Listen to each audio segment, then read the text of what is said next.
All right. Hello, everybody. As people are connecting here, I will offer greetings from, as Leslie said, a dreary North and South Carolina, kind of a rainy day down here and chilly. But I guess it is winter. So it's Mark Yusko from Chapel Hill, and we're going to do Around the World with Yusko. Much ado about nothing. Does the winner of 2024 election really matter for investors? We talked about before the election, did the markets really care? They didn't seem to be too upset with what was going on. But there does seem to be some things that have changed for the better and or worse, which we'll talk about. So on the left here, you had the showdown at the OK Corral, Kamala versus the Donald, and they had the election, which we'll talk about. And now the word Trump rally has a different connotation to it. Certain assets, Bitcoin being one of them, Tesla being another, have really just jumped incredibly here in the past week since the election. So lots of things going on. I think it does actually matter, and we'll see how much it's going to matter for investors going forward. So kind of hearkening back to the quotes that I used a few weeks ago before the election, just to kind of set the stage for what we did talk about, what we're going to talk about. These are presidential quotes about elections and about politics and advocating economy and public expenditure, but its practical application and actual accomplishment. Coolidge talked not so much about obviously deficit spending, but actually being practical in how you approach spending. That became a really important topic for this election, which we'll get to. Give me a one-handed economist. All my economists say on the one hand, and on the other hand, look, economics is the dismal science. I think the Biden administration kind of pushed that to the extreme. That seemingly did not play well with people, so it got ushered out. I think that's part of the reason people voted again, not necessarily for Trump, but against Bidenomics. Economic growth without social progress lets the great majority of people remain in poverty while the privileged few reap the benefits of rising abundance. I think this was a big piece of the election outcome. You basically had a mandate by the middle class and the lower middle class and even the lower classes to basically say, you know what, we're tired of the rich getting super rich. And despite the fact that the Democrats tried to paint Trump as a billionaire tax cut guy, I think what they saw was kind of the exact opposite over the last 4 years. And it was almost kind of back to the Reagan approach of, hey, are you better off than you were 4 years ago under Carter? And, that's how he ended up winning. So speaking of Ronnie, government's view of the economy could be summed up in a few short phrases. If it moves, tax it. If it keeps moving, regulate it. And if it stops moving, subsidize it. This, I think, was the ultimate message of the election, that people are fed up with big government. They want smaller government. So we're going to have the Department of Government Efficiency, the DOGE. They don't want subsidization of, projects and waste. They want accountability. Back to the Coolidge quote. So I do think there's going to be some meaningful change. Now, that has implications for investors because a lot of that spending does find its way into growth and in some cases into companies' pockets, which, is going to be different. In the new economy, information, education, and motivation are everything.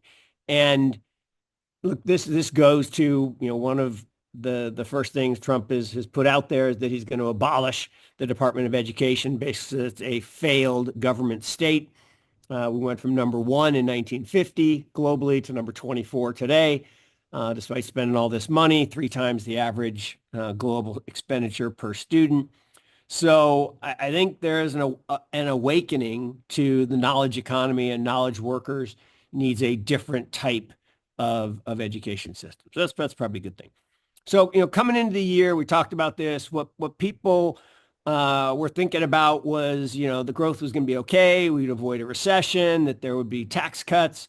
I mean, not tax cuts, Fed rate cuts, that the S&P would be strong, that bonds actually would be good. That one didn't work out so well. Inflation comes back to target. That was one of the big things that everybody was concerned about. Japan was interesting, India. So that's what people were excited about, or what the consensus was. What they were concerned about was the elections, right? As normal, we all don't like uncertainty. There was uncertainty around the elections and about what geopolitics would mean. And so, what we were given was this kind of, Trump versus Biden part two, the sequel no one actually wanted. And so they said, okay, fine. Biden, you're out. You go sit on the sidelines, and we'll put Kamala in. When you looked at the two plans, they were meaningfully different. I mean, Kamala Harris's first budget pass was a $4 trillion deficit. I mean, that's a stunning number. I mean, 1 to 2 is stunning enough, but she came out with a 4. So, Trump was all about the usual, trying to get votes the old-fashioned way, either by buying them or exchanging goods and services for them. He was about cutting taxes, so he ran on that he would cut taxes. He does believe, as Reagan did, that if you cut taxes, that the economy will grow faster. He focused on the middle class, and that the decline in wages was really the effect of this offshoring of American jobs, particularly to China. He pledged that he was going to crack down on the nearshoring that was going on in Mexico. So that's a pretty interesting story in and of itself. And he blames it on the NAFTA deal that Clinton signed. And look, when he was in office last time, he said that they inherited a really bad economy, a really bad government. He doubled down on that and said, we need to return self-respect to the nation. So look, Trumponomics, as it was originally defined, was MAGA, right? Make America Great Again. He actually stole that, good artist borrow, great artist steal, from Ronald Reagan. The original Trumponomics plan was all about America first. That kind of harkens back to some of the stuff in the 30s. Was about tax cuts. It was about deregulation. Abysmal failure there. More regulations were created, so he didn't really do that. Trade protectionism, that was his big thing. Slapping tariffs on anything that moved. He said he was going to do infrastructure. He never did.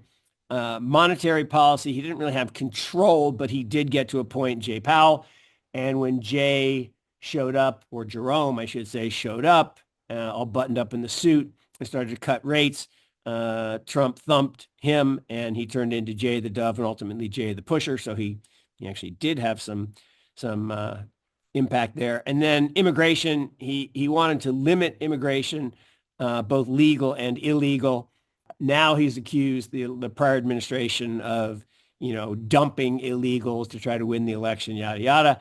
And this time it's interesting. He's pledged and put a border czar in who's actually a little scary. Just as a human being, he's a little scary. He's an imposing guy and speaks in hyperbole. But he does say he's cracking down on illegal, and that legal immigration will be a priority. So I thought that was an improvement. Look, Trump did deliver on huge tax cuts, but as they usually are, they were for the rich and famous, not really for the middle class. Not the middle class didn't get any, but it was about protectionism. Trade wars are easy to win. I love the cartoon on left. Hand me another tariff. He is big on tariffs.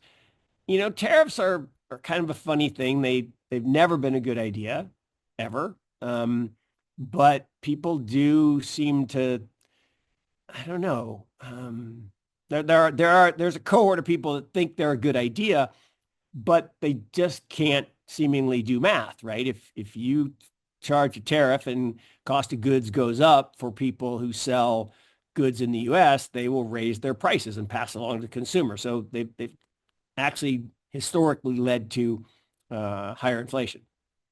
So look, the economy and markets were really pretty good under Trumponomics. Some would say he inherited that and it was all because of the previous administration. I don't know. I'm not going to give the Obama administration very much credit for setting things up really well. I will say that, cutting taxes for the corporations certainly increased growth, and the reaction of the Biden administration to flood the economy with money after the lockdowns certainly changed things too. So at the end of the day, Trump said it was the best economy ever.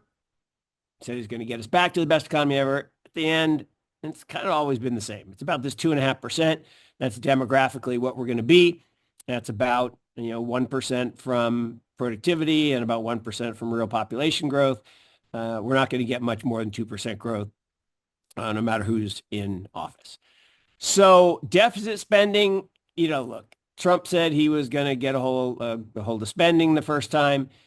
He didn't. Now, 2020 is not his fault.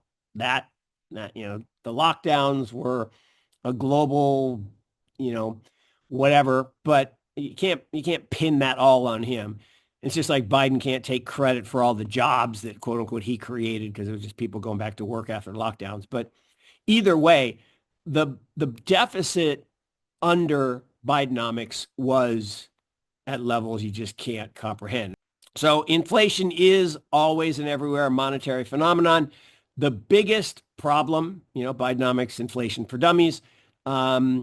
It's, people wanted to say it's not just inflation. I would say it's pretty much currency devaluation as opposed to inflation, but that was the real risk. So we all see it, right? If you've been to the grocery store lately or tried to buy a house lately, you see it. It's everywhere. There are some people claiming that, we're going to have the 1970s style double peak in inflation. I'm not there yet. I don't think Trump will go as hard on money printing as Biden did in his second term. Come down to who he appoints as Treasury Secretary and a few others, but we'll see. I'm not convinced this is going to happen, but demographically there's some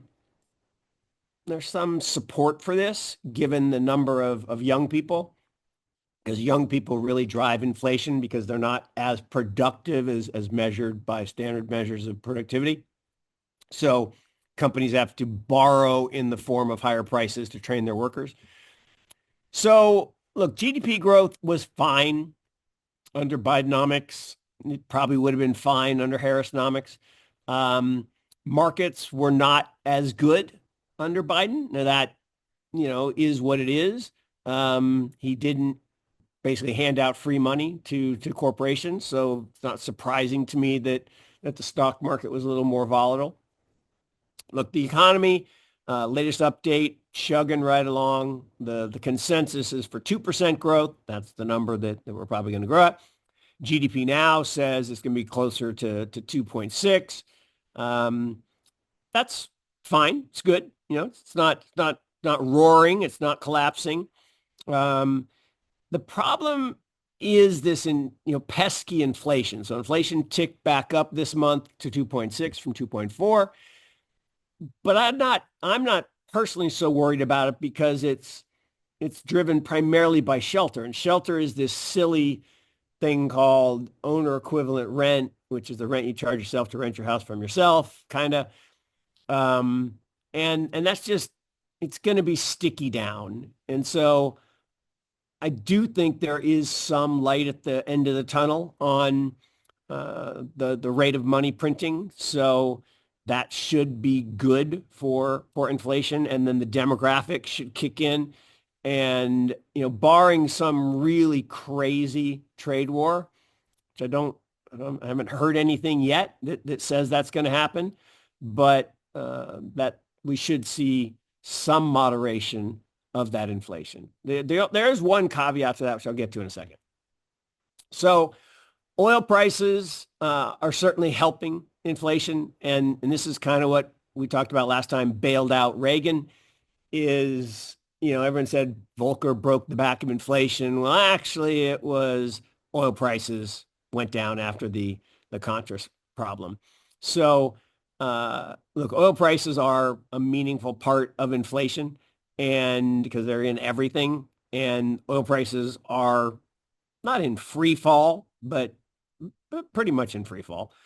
And yes, there was an announcement last week that maybe OPEC was gonna cut supply, and so you had a little spike the first week in November, but given all that back and then some, and so I think oil prices are likely to stay muted, mostly because economic growth is going to stay muted, and if we get more protectionist and more nationalist, that will certainly slow things even more. So my guess is there's a little bit of self-perpetuating phenomenon here as oil prices continue to creep down. Now, money supply growth did get back to positive. The Fed cut rates again last week or 2 weeks ago, another 25 basis points. So we've got positive money supply growth. We only had negative money supply growth for the first time in over 100 years. That was crazy in the response to getting the craziness of lockdown. Money supply growth reversed. The fact that we're back to positive means that, growth should continue to be okay. Can they get this back to the 6, 8, 10% ramp that they averaged over the past 40 plus years? I'm skeptical. People ask me, going in the election, which would be better for Bitcoin, right? Harris or Trump. And I said, well, short term, Harris would be bad for Bitcoin. Short term, Trump would be better for Bitcoin, which is exactly the way it's played out. But long term, so look, the shape-shifting Fed chair, he went full on Dove. Why he's cut 75 basis points when we're growing 2.5%. It's actually never happened before. So he's worried about something that either I and we and whoever else is looking at this don't see. I don't really know what he's concerned about, but he's concerned about something, and it must be growth, but he's cutting like we are entering a recession, yet I don't see any signs of that. So somebody knows more or less. We'll see what happens. So look, back in June, we said it looked like a Trump thump. Then Biden handed off to Kamala and made it a horse race. And, what's interesting to me is the evening of the election, the polls said this was a dead heat. I mean, why do we even do the polls anymore? The last 3 elections, they've been so wrong. And Polymarket said it wasn't close. Now, they raided the Polymarket guy's home yesterday, which is kind of wild. I mean, that's messed up if you ask me. I mean, again, it's like Ross Ulbricht, who hopefully will get released on Trump's first day. If you create something and bad people use it, I mean, does that make you liable? I mean, should every banker be in jail because bad people use banks to, do transactions? I don't think that's the way it should work. The bad people should be in trouble. So, the fact that people were gambling on Polymarket and the fact that people now say, well, that influenced the election. Like, how does people gambling on the market and they're just expressing their opinion, their view, I mean, I guess in some twisted way, you can say if people are looking at an indicator, then that will impact their decision whether to go out and vote. I guess if it were a close election, maybe you could make that argument, but it wasn't close. So it just wasn't close. Um, in fact, it was a really serious whooping. And, every single swing state went for Trump. Not only did he win the Electoral College, which, people have been saying we don't need the Electoral College because it's bad and the people who win the popular vote keep losing. Well, he won the popular vote too by a meaningful number. Now, I always find this interesting that it's by a meaningful number. 4 million votes is, 4.7 million votes is a lot of votes. But at the end of the day, it's still pretty darn close. I mean, it's not like nobody wanted Harris and everybody wanted Trump. It's of the people that vote, which is sadly only about 50%, it's still split about, 25.1 to 24.9 or something like that. And, I don't like these maps with the colors because, land doesn't vote, people do. So I should have found the people map because it looks very different when you look at the population centers. Now, there's certainly something to be said for urban versus rural and trends, but at the end of the day, this was not a close election. And in fact, it was a red wave in that the House and the Senate are both Republican now. And despite some last minute finagling and, assertions of vote dumping and all this stuff, it doesn't appear that anything's going to materially change to change this mix. This was this is as of yesterday, so I'm pretty sure this is going to be the final. All right, so Trumponomics 2.0 is moderately different than Trumponomics 1.0, and it focuses on a couple new things. It focuses on some of the old, trade and tariffs, right back 10% universal tariff on all imports to encourage domestic manufacturing. And that will certainly not play well with our allies like Canada and Japan. He wants to end China's most favored nation status. That certainly, and we'll talk about China here in a little bit. That's certainly, look, it's easy to hate on China. It's bipartisan. Everybody hates China right now.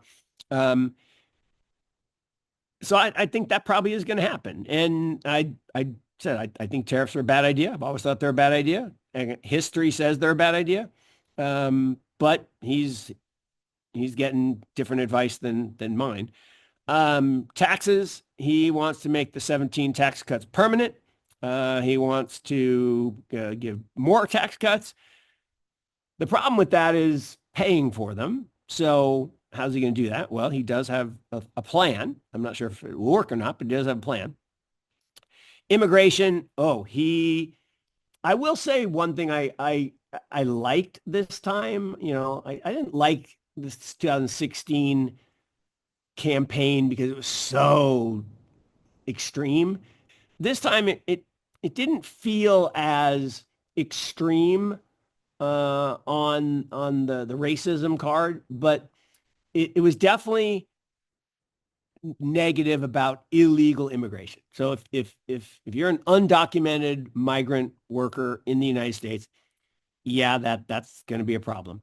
But he did change his tune on legal immigration and encouraging, he said, look, we want all the smart people to move here. And I've said that for years. I would actually send airplanes to the best universities around the world and get them to come here. But I do think he's trying to protect American jobs. But one thing we know about jobs is the best way to protect jobs is to create more jobs, right? And, 85% of the jobs from the next 30 years don't exist today. So it's all about new areas of interest and new innovations and new businesses. And that's where I think he should focus, but we'll see. Energy is probably part of why oil prices are down. He is a uh, a climate. He believes, as other people do, and myself included, that there's no such thing as climate change. There is climate, and climate does move over 1,000-year trends, but at the end of the day, humans really haven't impacted it. So he's kind of reversing much of the negatives around oil and gas and ending incentives for renewables. Now, I'm not sure I totally agree with that, and I think Elon will have something to say about that. I mean, Elon has stated that he thinks 90+% of power, I can't remember the time period, maybe 20 years from now, will be from solar. And look, it makes sense. I mean, in every single day, enough energy hits the planet from the sun to power the Earth for a year, but we can't capture it and store it yet very efficiently. But maybe that will change. So I think energy, it's going to be good times for energy companies, and bad times for people who want to throw tomato soup on priceless works of art because oil companies are gonna exist, because they're gonna exist. Federal Reserve and regulation. Um, he wants more control over the Fed, but you heard Jerome Powell say, not only can he not fire me because I don't work for him, I don't really need to listen to him. So he says he wouldn't reappoint Jerome, but he appointed Jerome in the first place. So I don't know what he's getting at there. In terms of scaling back federal regulation, I think he does mean it, but Washington doesn't allow it. Now, if he's able to get this new big idea through, we'll see how that goes. And look, ChatGPT, I'm not saying this is biased, but it is interesting. They can't help themselves but comment when I ask them to summarize, Trumponomics. It says economic policies could lead to higher inflation due to tariffs and spending, as well as increased economic uncertainty, particularly for international trade and climate action initiatives. I don't know. I mean, I didn't ask for that, but it's not a bad summary. It certainly could do all those things. I do think pressure on inflation from tariffs and nationalization is real. Economic uncertainty, I disagree with that. I think he's very clear that he wants faster growth, and he'll do what it takes to get there, even if it means not reducing regulation and not balancing the budget. So this is the big idea. So, and whether it was a long-term plan, which would be really like 6D chess if it was. So, Elon created this meme coin years ago called Dogecoin. And supposedly it was dog E, like an E coin. But now he tweeted he wants to head up the Department of Government Efficiency, and that's back in September. And now he's been appointed as the co-chair of the DOGE, the Department of Government Efficiency, along with Vivek. And those two guys are pretty serious. They're, successful entrepreneurs that have run real businesses. And the fact that they're doing it part-time and without compensation means they'll probably be pretty engaged, instead of, their job doesn't depend on it. And they've been given a timeline. I think it's July 4th, 2026, which is the 250-year party that Trump has already announced. He wants to have a big, gigantic, like World's Fair, which is actually kind of a cool idea. So this is real. And whether the Department of Government Efficiency is in any way tied to Dogecoin, boy, that would be 6D chess if it was. But it's curious, if nothing else. And the focus is make government smaller. And their goal is to take $2 trillion with a T out of government waste. And this means entire agencies are going to go by the wayside. They've already identified like 460 some odd not-for-profits that shouldn't exist because their charter ran out, but no one had the guts to shut them down. So it's going to be an interesting time, to say the least. One thing Trump did, and certainly this has been good for our business and for any investor who has kind of been listening to us for a while. He embraced the role as the Bitcoin president, and he made real promises, and those promises got real voters. Now, I'm not saying those voters pushed him over the edge. Might have been the Amish voters actually in Pennsylvania, but he won a bunch of other states too. But he promised to fire Gary Gensler on day one. He promised to bring Bitcoin mining or make U.S. the king of Bitcoin mining. He promised that he would not sell any of the government's Bitcoin, and that he would actually create a strategic Bitcoin reserve, and that he would free Ross Ulbricht on his first day. So that was pretty extraordinary. And he said all that, back at Bitcoin 2024 in Nashville. And it's interesting because now Senator Lummis has already created a bill that she thinks they can get passed in the first 100 days of the presidency that would basically say that they're going to establish a strategic Bitcoin reserve, kind of like Fort Knox and gold, and they would acquire 1 million Bitcoin. Now, just let that hang there for a second. Remember, there's only 21 million Bitcoin that will ever be created. There's probably on the order of magnitude of, let's call it 3 million that are lost, stolen, can't be recovered, lost passwords. I just met someone the other day. His daughter had a bunch and she can't remember her password. So you're talking about 18 million.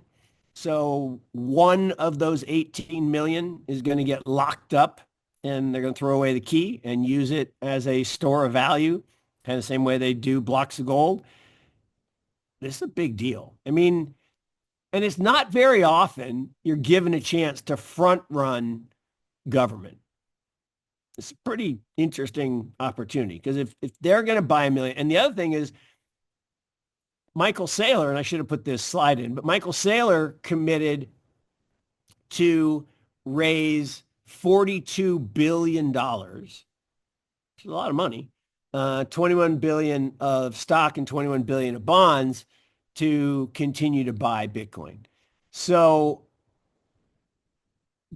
that's a lot of demand and a very limited and finite supply. So if this bill actually turns into a law, prices could move pretty dramatically.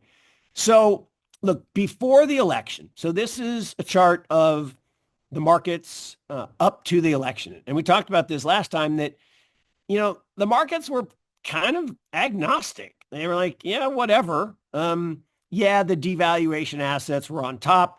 And that was because Bidenomics was overspending. So gold and Bitcoin were at the top, but they were kind of locked in or Bitcoin was kind of locked in a channel. Gold was making new highs, pretty much every day. But markets were good, right? Markets were up 20%. I mean, emerging markets in Europe, not so much, but Japan, the US were doing great, and bonds were stinking. And that's because they were cutting rates and I'm sorry, no, they weren't cutting rates, and people were saying that growth is going to surprise the upside, and ultimately rates would go up. So bonds were bad. Stocks were good, bonds were bad. Post-election, the America First trade is en fuego. So basically, the S&P and the triple Qs up 4 to 5%. Emerging markets down 4%, Europe down, gold down. I mean, Japan's kind of hanging in there, up 2%. But everything about, hey, big cap U.S. is great, everything else stinks, dollar's going to be strong. Well, guess who's the big winner? Bitcoin. I mean, Bitcoin up 30+%. I mean, that's in just over a week. I mean, it's pretty amazing. So the one thing about Bitcoin is it was locked in the blue channel from February, or I'm sorry, March, post the approval of the ETFs. We had the big run up as the ETFs started buying. And then we had this thing that no one was predicting, which was, wait a minute, why is price not going up? Was causing this basically distributive pattern where you make a series of lower lows. So you can see 1, 2, 3, 4, 5 lower lows and a series of lower highs. That was not a pretty pattern. And how long was that going to go? We didn't really know. It all turned in September, and if maybe that's when it became clear that the Donald was going to win. I don't know. I mean, it was not too long after the announcement of all the promises, but we decisively broke out of the channel, and we started making what's called an accumulative pattern. So we had a distributive pattern from basically February all the way to September. And then we went back to accumulation mode. And accumulation means you're making higher highs and higher lows. The one thing is in the far upper right, and I should have put a circle around it, but you can see the shaded in part. I mean, we're way overbought. So now are we as overbought as we were back in February, March? Well, if you look at that first overbought in February, you would have said, oh, it can't go any higher. And it went higher for another month. And it went from, in the low 40s to as much as 74. So it could run more from here. So you might want to get some in case it catches on, said Satoshi Nakamoto. And what I think is so interesting about this, if you look at the Bitcoin flows on the left, you can see in the days leading up to the election, there were actually outflows, right? People were kind of believing that it was a horse race and that, the Democrats might win and that it wouldn't be positive for Bitcoin. And I even had some people that I work with that thought it was going to be a, blue wave, right? There was going to be a landslide for Harris. And it didn't turn out that way. So they turned back on the jets, and the accumulation of the Bitcoin ETF has been monstrous. And you look at on the right-hand side, hit $40 billion, which is starting to be in the top, 10-ish of all-time ETFs. But it did it faster by orders of magnitude than any of the other large ETFs. So, you got the S&P, you got, EFA. I mean, there aren't that many ETFs that get to 40 billion. And the ones that do, it takes a long time. This one, 211 days. So, look, Bitcoin loves Trumponomics, but Dogecoin up way more. I mean, Doge was, I've said forever that I think Doge should be zero. I don't get it, right? It's literally a meme coin with no value, no coding, no developers, no nothing. But it does have Elon Musk. And if he loves it, his followers are going to love it. And as he, became closer and closer linked to Trump and decided he was going to come on board, people started buying Doge like it was going out of style. So, in the last month, and this is a month, right? This is not a year, or it's up 253%. So, I mean, it is en fuego. Why? Well, supply and demand. But more importantly, there's some belief, and I'm not completely in disbelief that this could happen. But I think there are some people that think that Elon's going into government service and that he's going to convince the powers that be that Dogecoin should be the, equivalent of the CBDC, right? The digital asset for the for the U.S. government. Look, if that were to happen, yeah, this worth a lot. And the 16 billion or 61 billion in market cap today would look cheap. Now, what's crazy is Dogecoin today at $61 billion in market cap is bigger than 330 of the S&P 500 companies. I mean, it's truly dazzling. And all started from a guy, Elon and Cuban too, but basically saying, we bought some, you should buy it too. And then it kind of became a little bit of a cult following. And I don't know, there could be something here. So curiously, in the past month, 9 of the 10 top performers in crypto are meme coins. Rest in peace, Peanut is number one. Poor little Peanut the squirrel got euthanized. Some say that, tilted the election. I don't think it really did, but it's kind of a crazy story. But why are meme coins happening? Well, there's lots of sociological discussion about this, that, the American dream has been wrecked by inflation, and the average person in Gen Z, Gen A can't afford a home. So they're speculating in crypto as their, store of value, or it's just another form of Vegas, or, there are a lot of different discussions. And what I think is interesting, the only actual cryptocurrency that I think has a functionality, SUI, down there at number 10, up 65%, up twice as much as Bitcoin, but it's the only one that has any kind of utility that's in the top 10. So there's clearly more here than meets the eye. And when you look at the market caps and the trading volume, look at Dogecoin, $16 billion of trading in a day. Heck, Peanut the squirrel at 4 billion. Those are extraordinary numbers for liquidity. So just interesting. All right. U.S. equities, highly valued. There's no other way to say it, particularly relative to the rest of the world. The one risk, well, there's a couple risks. One of the risks is there is no precedent for earnings to rise post a rate cut.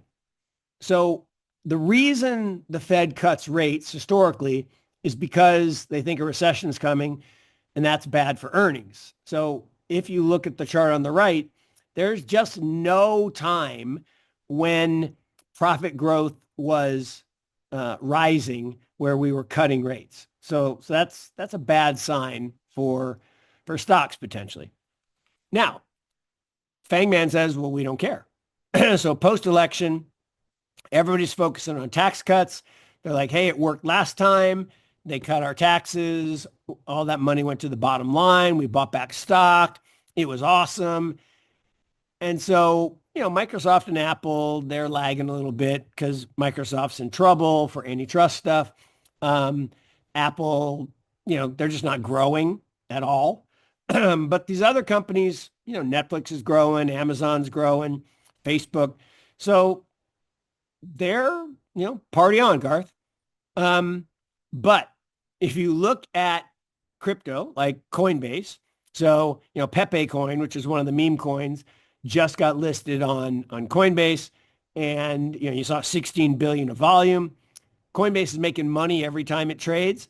So, nice thing about exchanges, they don't care what the underlying value of the asset is. They just want volume. So you're seeing volume. Palantir, big meme stock, kind of, cult of Elon, Peter Thiel stock, government, like the guy that just got appointed, one of the big positions is a former Palantir guy. That's in the Tesla up a lot because I guess people think if Elon is going to be part of the government now, maybe he mandates everyone have a Tesla? I don't know. Robinhood, more trading. Even Cathie Wood is back in the black, up 20%, 4 times as much as the market.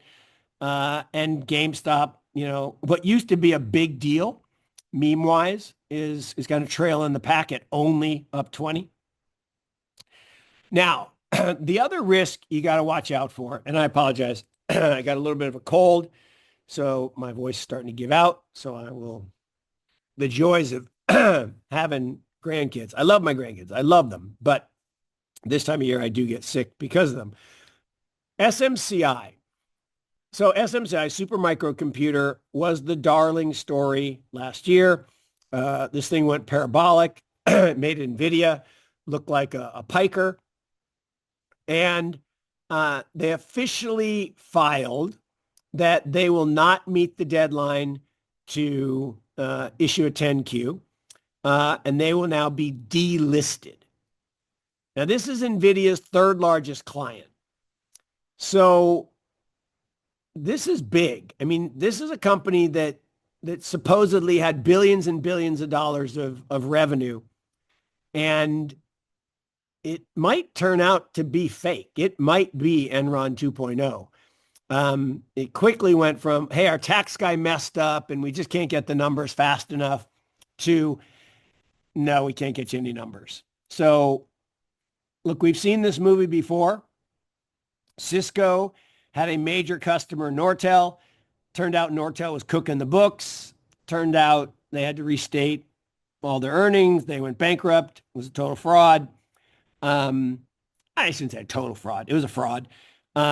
Cisco is a fraud. Now, the one most concerning thing, and I didn't put the slide in, but I meant to, is NVIDIA and Microsoft and Google have all requested, which I don't know you could do this. They've requested, I think, to the Supreme Court to be exempt from litigation related to securities fraud.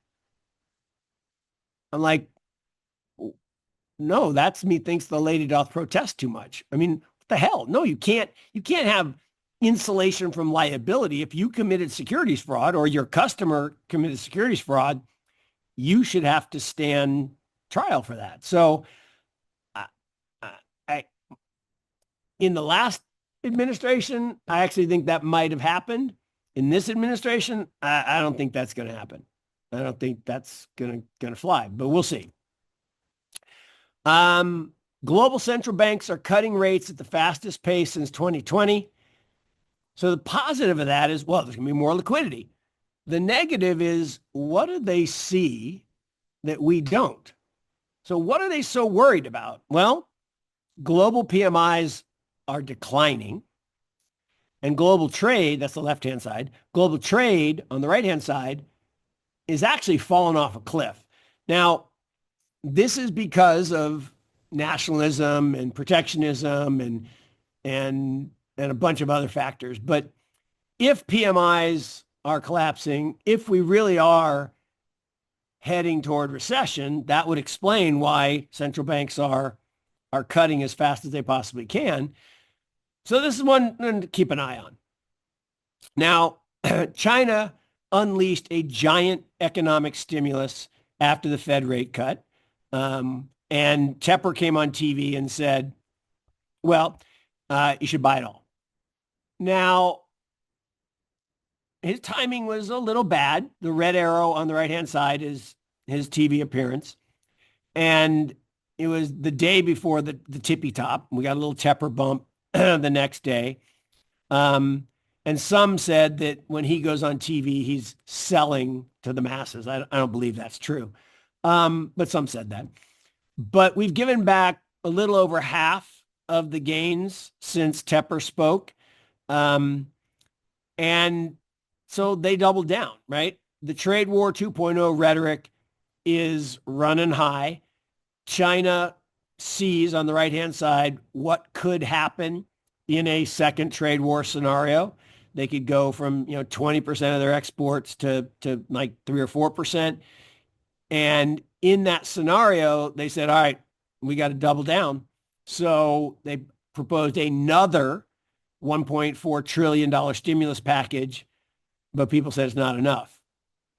So China stocks not looking so hot, although, and it's really small, so it's an eye chart, but on the right-hand side, China today sells at a 33% discount to their long-term PE ratio. So their stocks are super cheap. The U.S. trades at a 30-something% premium. That's not as bad as Argentina, which is 150% premium because everybody loves Milei. But I don't know. I think long China, short U.S. probably will be a good trade. But the wild card is how crazy does Trump go on tariffs? So Chinese equities are certainly in retreat. Red arrow is the election. We had a little, kind of bump in everything right after the election, and then the tariff talk started. And anything selling to the U.S., PDD, which has Temu, they're just getting absolutely whacked because they're basically saying, we're not going to let you sell your cheap goods to the U.S. anymore. My son and his friends will be very disappointed. So around the world, you know where to find us. This is the last one, and we'll add this one to that. Then you got Hedged with a capital D. Infinitum, this is an amazing, amazing firm. They're about 80+% this year. John is a really, really good investor. And then Digital Currents. X and I do this every week, and we talked about the impact of the election on crypto and AI, and this was a fun one. I mean, there's a lot of good stuff going on in our world. So if you haven't read these books, read these books. They are great. All right. So there was a question. Why do you think the Trump trades will persist this time? During Trump's first term, one would think energy up and clean energy down. The opposite happened. Same goes for China, market performance during Trump's first term. So absolutely, I have to go back and look. I think energy did quite well. Regular energy did quite well during Trump's first term. I have to go back and look. I think regular energy did really, really well. I agree with you. Clean energy did better. But then it sold off, and let's look at that. Really, it's interesting. It really, the clean energy trade really didn't take off until the very end of Trump. So it was kind of on the anticipation of Biden coming in. So it was kind of from 2020 into 2021. And then it's given all of that back. I mean, the solar ETF has been straight down from 120 down to 35 ever since. Versus XOP, XOP started up in kind of 16, 17, rallied really hard right through lockdowns. And then, it's just been a screamer ever since lockdown. So I don't know, but that is interesting. I do think that China in particular is vulnerable, that, China was down for 3 years. I mean, China was in lockstep with the U.S. Up until 2021. China actually did really, really well during Trump's first term, despite the trade rhetoric, and Chinese equities were nearly in line with the S&P. It wasn't until Biden got in office that China went down. China went down for 4 years straight under Biden.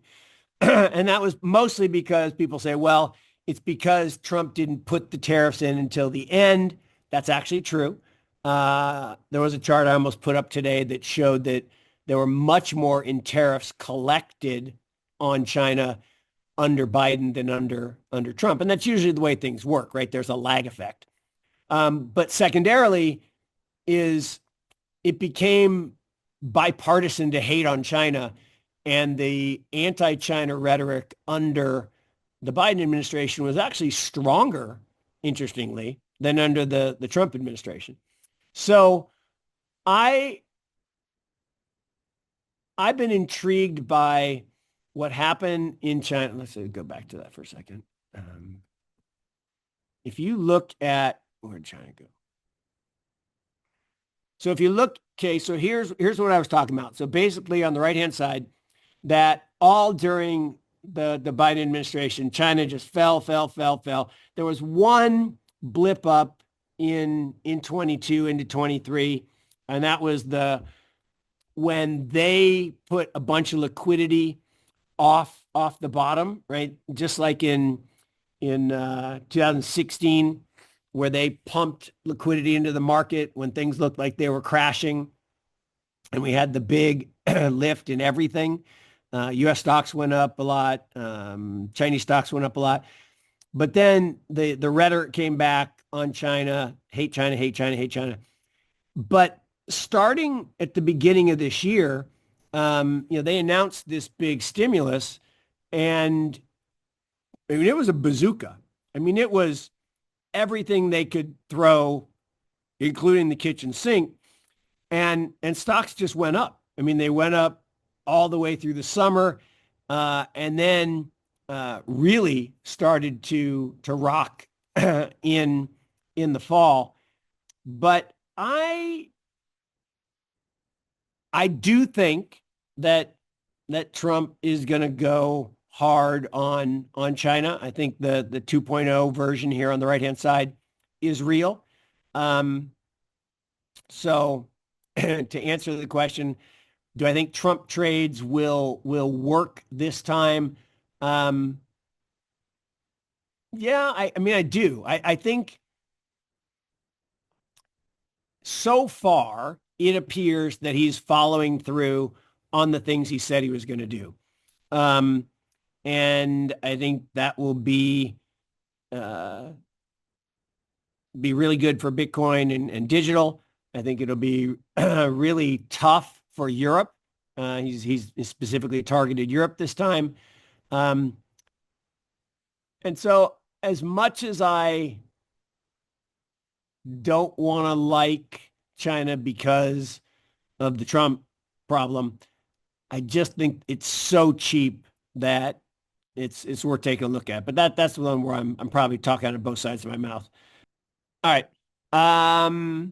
Thoughts on MLPs? We still love MLPs. I mean, they don't care about the price of oil. They just continue to, carry the oil and gas through the pipelines. I don't think there's going to be any negative legislation against them. Alerian MLP is up about 12% plus an 8% dividend. So that's pretty good, year to date kind of performance. So we still like them. Favorite asset classes and securities for 2025. You're going to have to tune in to the big surprises in January.